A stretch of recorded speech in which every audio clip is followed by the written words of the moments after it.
Dördüncü sualı deyir ki, hansı cümlələrin tərkibindəki sözlər yerinə görə eyni nitq hissəsinə aiddir? Birinci saydı, çox saydı, ikinci saydı, azdır, xəbər vəzifəsində işləmir. Saydı hamısı saydı. Biri götürürəm. Yorulanda, anlayanda feili bağlama şərkətisi qəbul edib feildir. Dincəlməyi məqmə şərkətisi qəbul edib məstərdir, yəni feildir. Unutmayın, əmr şəklində işlənibdir. İçini götürürəm. Tənbəl insan şeytanın oyuncağıdır. Tənbəl sifətdir, insan isimdir, şeytan isimdir, oyuncaq isimdir. Demək, burada sifət bu qaydanı pozdu. 3-ü götürmürük.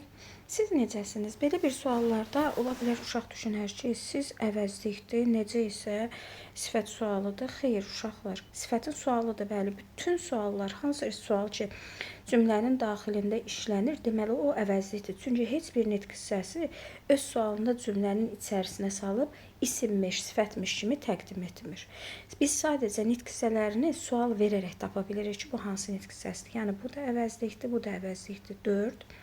Sevginin gücü dağları yarar. Bu feildir deyə, sevgi isimdir, güc isimdir, dağ isimdir, bu da getdi. Cavab 1, 2, 4.